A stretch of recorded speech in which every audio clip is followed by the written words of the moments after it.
I've discovered the perfect tool for chicken run maintenance, and it's called a wheel hoe.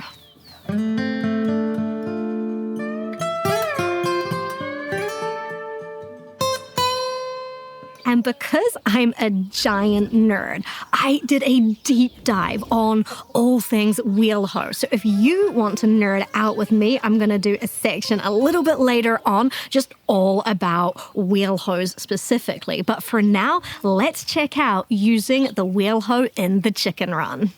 So I found this wheel hoe at an antique store about 6 weeks ago, and it's really cool. It's a Planet Junior brand, and it still has its original paintwork. I told you I was a nerd. And it came with the 3 cultivator teeth implements with it, and those are the implements that you want for chicken run maintenance. So I just got really lucky finding this. I do have another Planet Junior wheel hoe with a plow attachment on it that I'll show you in a moment, but this is the setup that you want for your main chicken composting run maintenance. It makes it much, much faster and easier than doing the maintenance by hand with a rake and a shovel, which is what I was doing before I got this. Composting chicken runs are pretty low maintenance, but as the compost starts to mature and get almost ready to harvest, they can start sort of compacting down a bit, and the chicken poop can start building up on the surface, and then as your chickens are walking through it, it can compact down and sort of make a bit of a crust layer over the compost, and then it's just not really working properly. It's going to get a bit stinky, and you're getting a chicken poop layer building up on the surface, which is kind of the opposite of what you want from your composting chicken run. And previously, I've done a video on what to do when you're maintaining your chicken run, but this makes it way easier, because in that video, I was using a rake and a shovel and saying, oh, you got to get in there and break it up. Well, with the wheel hoe, it's much, much more effective than using a rake because, well, A, it's easier, it's more ergonomic, and B, you can really get down into the compost. You can get the tines in and really, really move the compost around much deeper. And when you loosen all of that up, then you're opening it up for the chickens to come and be able to scratch again. So you're going to get longer out of your chicken run. Now, if you're trying to get your compost to finish faster, then that's going to work as well, because the more you can keep the composting materials moving, the faster they're going to turn into compost for you. Now, if that's not what you're going for, if you're wanting your wood chip mulch to last longer, then maybe just use the wheel hoe if you are just trying to do a little bit of maintenance, but you can come out here, get stuck into it, and get your compost to finish faster if you want faster as an outcome.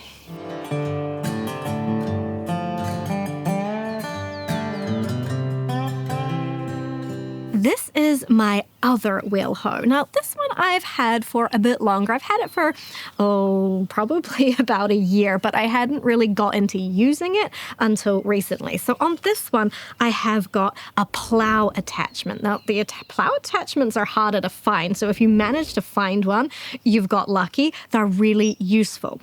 So you're mostly going to use the other implements, the cultivator in your chicken run, but if you have a plow, you can use it to get deeper into the compost layers and actually turn the layer over, because that's essentially what a plow does. It goes into the ground and it kind of carves out a slice and turns it over. And so you can use that for making your compost mixing a bit easier if your chickens aren't kind of, playing the game of turning the compost quickly enough for you. But you can also use it as an enrichment activity in your chicken run, particularly in the wintertime or in a covered space where your chickens are kind of just like hanging around, not doing much, and you think, well, they could use some exercise. You can bring your plow out and plow a nice little line, which is called a furrow, and that's going to make a little deep line along your chicken run compost, and you can sprinkle some scratch grains in there, and then close it up. Sprinkle a few grains along the top to lure your chickens into that area, and then as they scratch, and they scratch deep, they're going to find the scratch grains brain. So they're motivated to scratch deep into the composting material and actually do the work for you. So that's a really great way to use the plow attachment in your chicken run.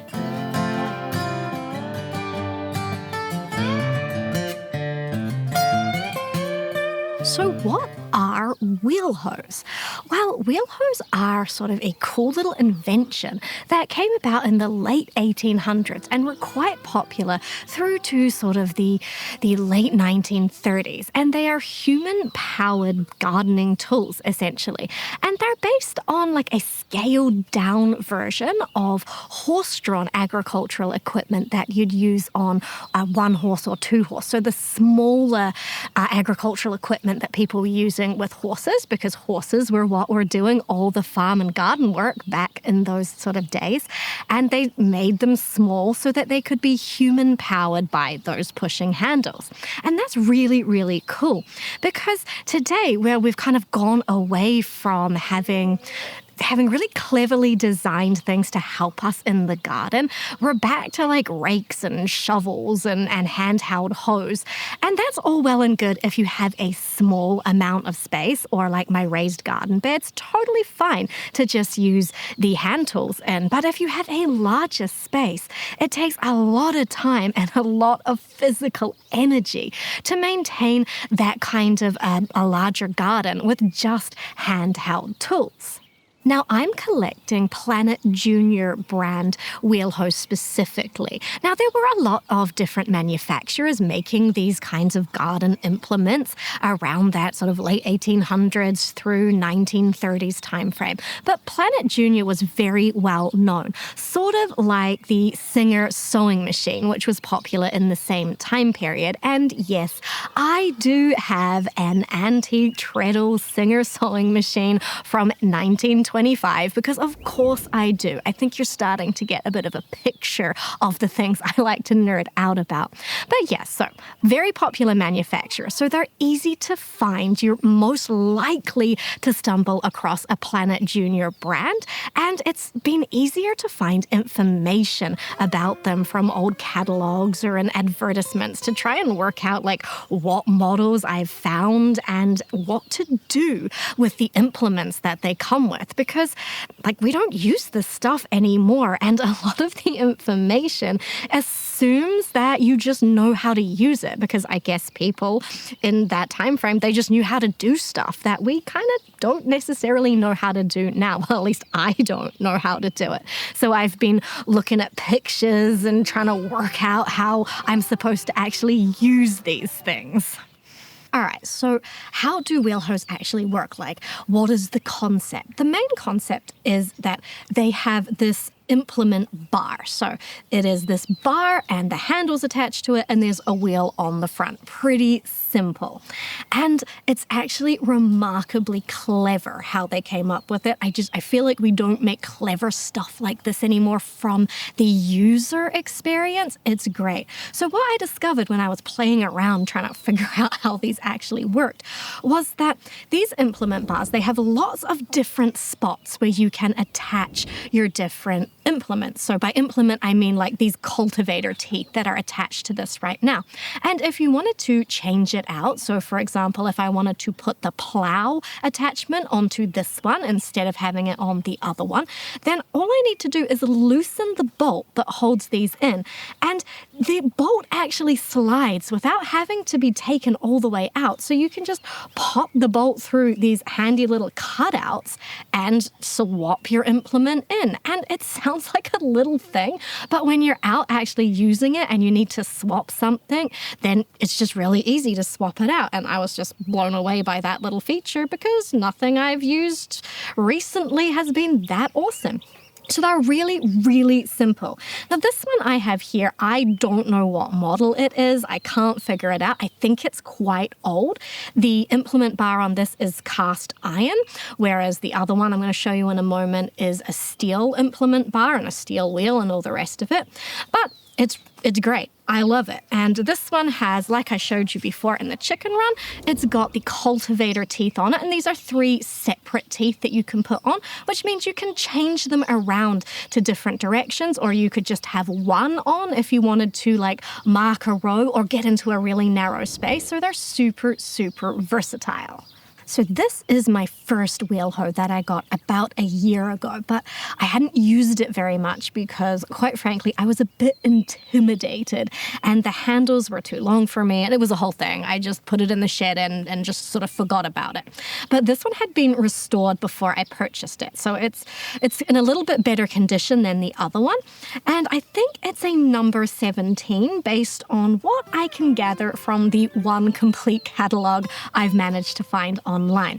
But this one's really cool because it came with a complete set of implements. So you've seen the Plow that I put on it for showing you in the chicken run, and it seems like it's pretty tricky to find a plow, and the Plow is awesome. I didn't think it was going to be as awesome as it is, but it's really, really cool, and it's going to be really, really useful when I start doing gardening on a larger scale. So the Plow is really cool. It took me a bit of figuring out in terms of how it was supposed to go on, but the catalog thankfully had some pictures that I could work it out from. So Plow attachment, really cool. This one also came complete with these little hoe blades. So they bolt onto the bar and they have nice little fittings on them. So they snugly fit into the implement bar and bolt really firmly into place, which is awesome. So they're not constantly loosening on you while you use them. Unfortunately, this one seems to have come with 2 exactly the same hoe blades, which means that they can't kind of match on each side. So I think I can only use one at a time. But in full disclosure, I haven't tried these out yet. So watch this space. I might figure out a way to use them both together. And it came with the standard 3 cultivator teeth, just like I have set up on the other wheel hoe. And I suspect that I'm going to be using these cultivator teeth the most for my gardening and chicken run maintenance purposes. And this one also came with this attachment. I don't know what it is. I haven't been able to find it specifically in the catalog. I don't entirely know what it does. It looks like a cultivator tooth, a larger one on the bottom. It's gonna kick out to the side when it's on the implement bar, so I'm not sure. I'm going to try it out for a bunch of different things and see what it's useful for. That's the trouble with stuff from so long ago. We're talking a century ago. The sorts of things that were common knowledge back then just aren't common knowledge these days. So I'm going to go on a big experiment and find out what works. And this wheel hoe actually has a grease nipple on the wheel, so you can keep it greased up. The other one, which is why I think it's older, doesn't have that feature. So I'm just learning as I go what I'm supposed to do with these things. Now, I recently also picked up an old number 4 Planet Junior planter, which is really cool. But unfortunately, even though it has its original paintwork, it is catastrophically broken. So I'm not going to be able to actually use that one. But there was a silver lining. It came with the Planet Junior multi-wrench, so it was worth it just because it came with this little cool thing. And what this little wrench does is it has the right sizes for the original bolts that bolted all the implements on and the handles and stuff. So you got a small one and a big one, and then just a regular square wrench here. It's useful for when you're using the original bolts. It's a little less useful if you've had to swap the bolts out for modern bolts, and I'm sort of running about 50-50 whether I've got original or modern bolts on them. But it's just cool because I like having complete sets of things, and I like having this cool little vintage tool to change the implements on my wheel hoes.